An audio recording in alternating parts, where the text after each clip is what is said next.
Buenas tardes, mi nombre es Emanuel Molina Delgado, mi compañero de equipo es Álvaro Santiago Luis Alberto y Martínez Macedo Román. Nosotros vamos a exponer sobre el tema de OSHA y los pros y contras de las regulaciones para almacenamiento de lubricantes en la materia de ergonomía con la profesora Dalila. A continuación vamos a tratar el tema de los lubricantes y su almacenamiento.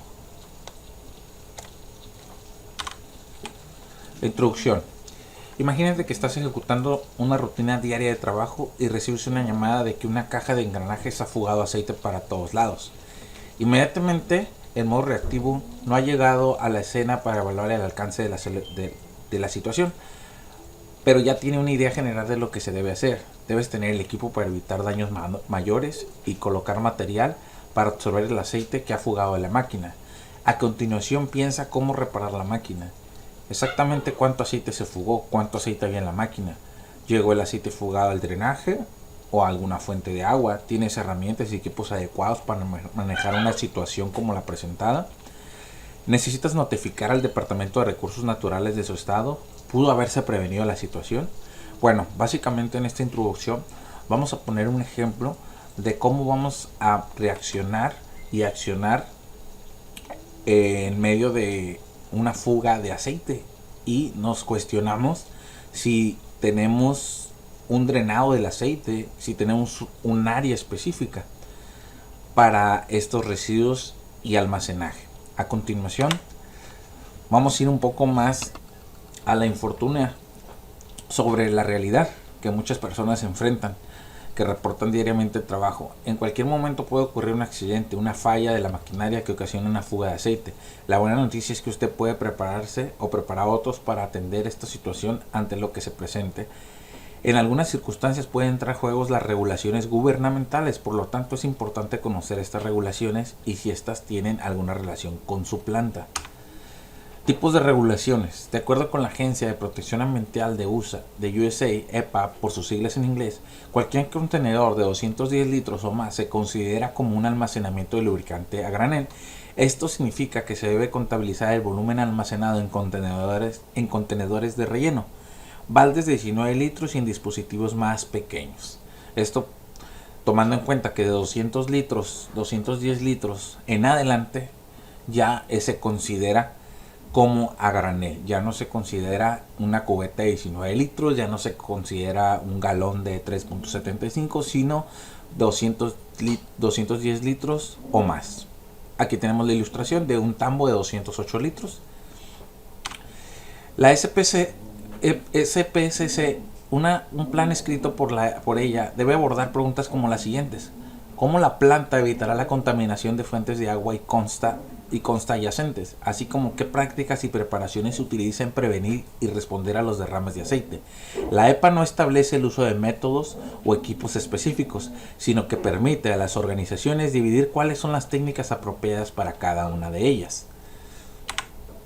OSHA, la Administración de Seguridad y Salud Ocupacional, OSHA por sus siglas en inglés, desglosa los volúmenes de almacenamiento acumulativo en 5.000 litros para almacenar sobre la superficie y 160.000 litros para almacenar subterráneo. Métodos de contención. También se debe considerar un método de contención secundario para el almacenamiento de lubricantes a granel. Esto puede implementar medidas activas y pasivas. Las activas son aquellas que requieren un trabajador ponga algo en su lugar antes o durante su trabajo. Hay varios componentes en un plan SPCC, tales como inspecciones visuales, pruebas de integridad, protección de sobrellenado, medidas de seguridad, entrenamiento y mantenimiento de registros. Existen diversas empresas que están disponibles para ayudarte a elaborar tu plan. Y como dato último de esta parte de mi exposición, nos dice que el 20% de las plantas no disponen de las medidas secundarias de contención para el almacenamiento de lubricantes en a granel, de acuerdo con una encuesta reciente por machinerylubrication.com. A continuación, mi amigo Román va a seguir y continuar con las regulaciones de OSHA, específicamente en este tema. Gracias. Buenas tardes. Las normas OSHA para el almacenamiento interior de líquidos inflamables. Ok, mi nombre es Román Martínez y voy a presentar el tema. Ok, dentro de las normas OSHA, pues ya investigando con relación a lo que son los aceites que entran en el área de los líquidos inflamables, en el almacenamiento, pues encontré en la búsqueda, encontramos que son la norma 1926.152 la que nos habla del tema del almacenamiento. Y así en grandes rasgos, pues esta norma nos especifica lo que es el almacenamiento interior, que nos dice que es donde solo 25 galones podemos almacenar fuera, en una habitación, fuera de un gabinete. Para el exceso de esos 25 galones deben de estar afuera, ¿ok? Fuera ya del lugar. Ok, nos dice deben de estar en un gabinete, nos dice cómo es que deben de estar etiquetados, inflamable, por ejemplo, manténgase alejado de las llamas abiertas.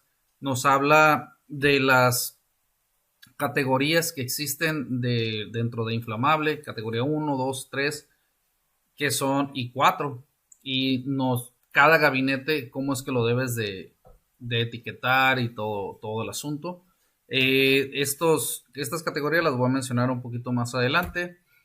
Dentro de esta misma norma nos dice todos los requerimientos para la construcción, las puertas, cómo deben de estar identificadas, deben de tener en las aperturas de las puertas contrafuegos, los materiales que se almacenen, no debe haber materiales almacenados junto con los líquidos flamables, sobre todo materiales que reaccionen al agua, esto evitando cuando alguna explosión, algún incendio en estos líquidos, pues al abrir los expersores de agua para eliminar este fuego, pues van a reaccionar al agua, ¿no? Y nos pone una tablita aquí, por ejemplo, de cómo es que deben de estar, ¿no? Los datos.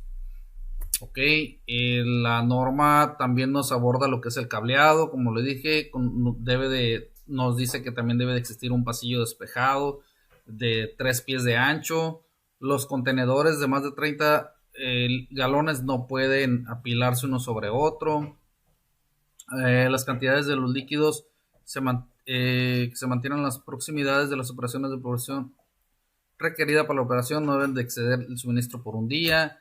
En el área de lo que es los extintores, nos dice dice que no deben de estar dentro del cuarto de almacenamiento, deben de estar fuera, pero no más de 10 pies de separación de la puerta de salida.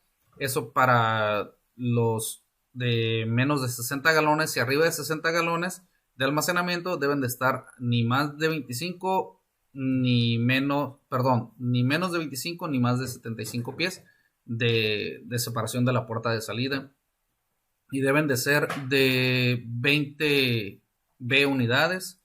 Ok, nos dice los datos de cómo deben de estar etiquetadas con las palabras peligro, pare y precaución, y sus colores determinados. Aquí están las categorías de los aceites, bueno, de los líquidos inflamables, categoría 1, categoría 2, categoría 3, la categoría 4 la omití aquí. La otra norma, la 1910.106, nos habla de la construcción también, de cómo deben de estar cubiertos los edificios con este tipo que no es flamable, entonces no se prende esa aplicación. Aquí están los tanques de almacenamiento, tambos, como los conocemos aquí.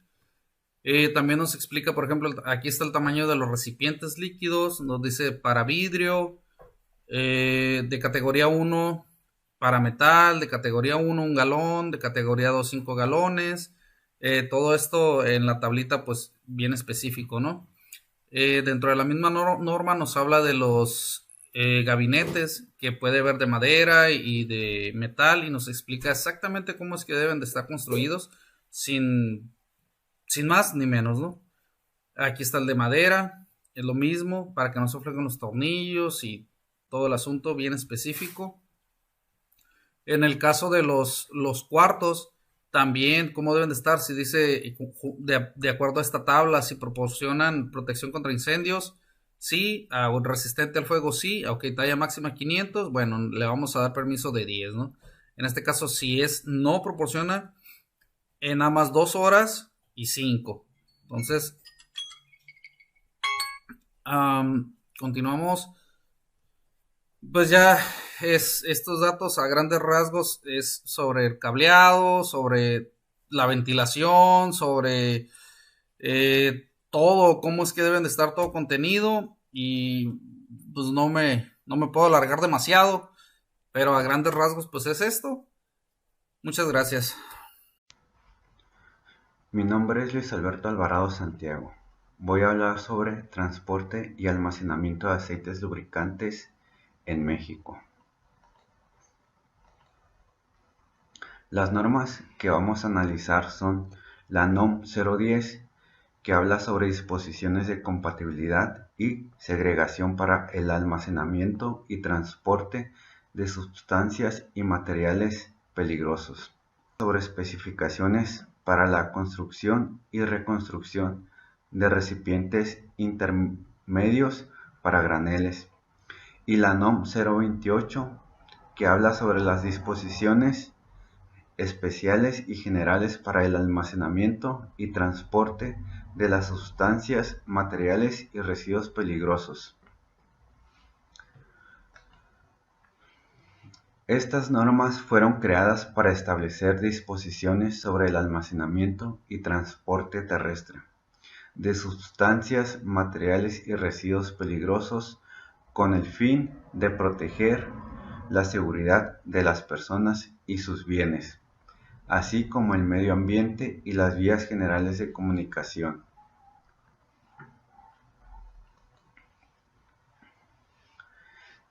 Existen algunos tipos de lubricantes como son los líquidos, las grasas, los sólidos y los gases.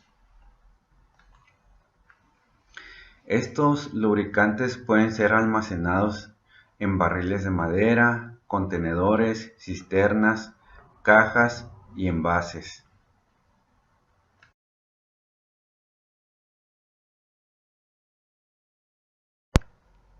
Estos contenedores de almacenamiento deben cumplir con algunas disposiciones generales y especificaciones. Que no presenten picaduras por corrosión, que el material no se encuentre en mal estado, que las roscas o cierres no se encuentren deteriorados.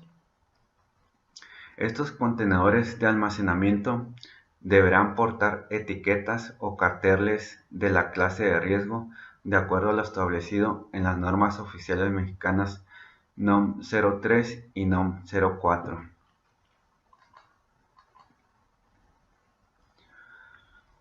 Dentro de los líquidos o aceites lubricantes podemos encontrar algunos líquidos inflamables que a temperaturas altas pueden despedir vapores inflamables. En la siguiente tabla se muestran los tres grupos de envase, su punto de inflamación y su punto de ebullición.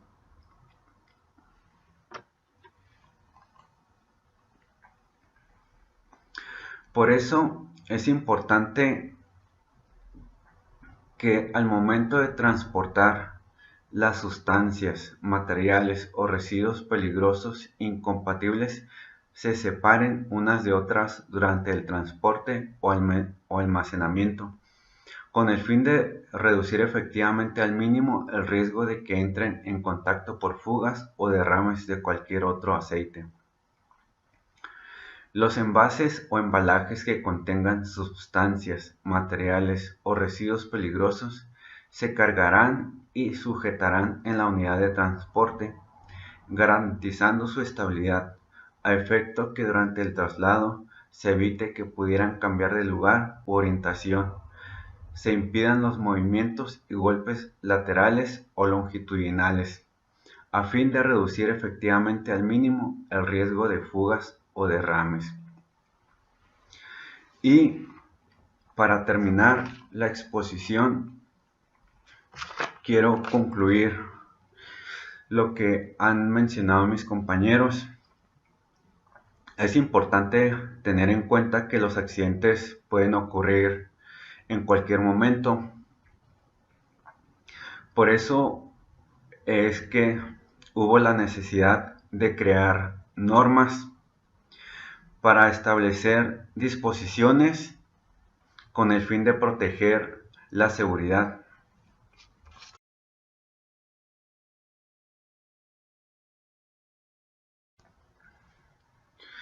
Nosotros no encontramos muchas diferencias entre lo que son las normas OSHA y las normas mexicanas en cuanto al transporte y almacenamiento de lubricantes. OSHA menciona que al momento de almacenar los productos debemos de hacer una separación de mezclas. También nos menciona que debemos de marcar estos productos o estos contenedores de almacenamiento de acuerdo a su peligrosidad. También nos indica que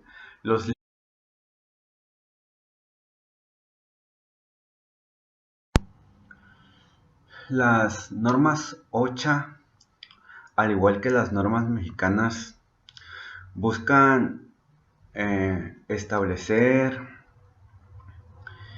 o proteger la seguridad de las personas.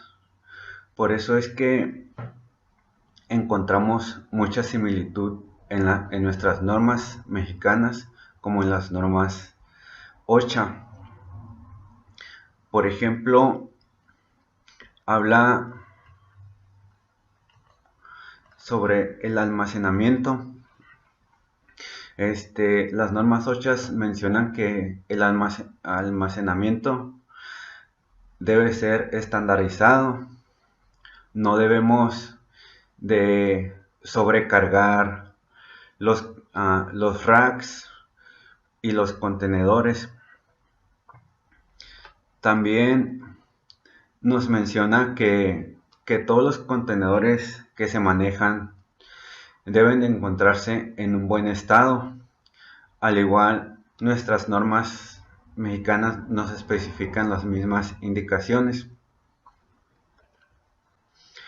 Y las normas OSHA mencionan que algunos líquidos inflamables pueden alcanzar o pueden despedir vapores inflamables a unas temperaturas tanto altas como bajas.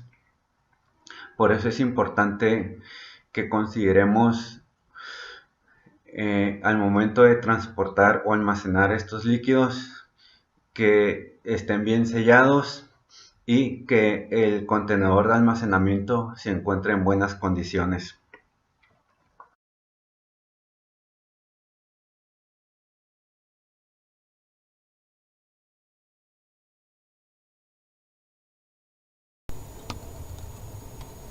¿Qué tal? En conclusión, vamos a ver básicamente a lo largo de este tema estuvimos viendo la información del correcto manejo de lubricantes dentro de una maquiladora, desde el almacén de lubricantes. Hablamos de las normas de OSHA que pide, desde el área específica donde va a estar el lubricante y los lubricantes almacenados, los medios de drenado que tienen que existir, los materiales de los muebles que no tienen que ser flamables, perdón. En caso de ser muebles de madera también existen ciertas regulaciones que tienen que cumplir. También debe de estar cerca extinguidores. Nos habla también en términos generales, desde la construcción del edificio, las distancias que debe haber entre el área de producción y estos almacenes, y también muy importante la ventilación.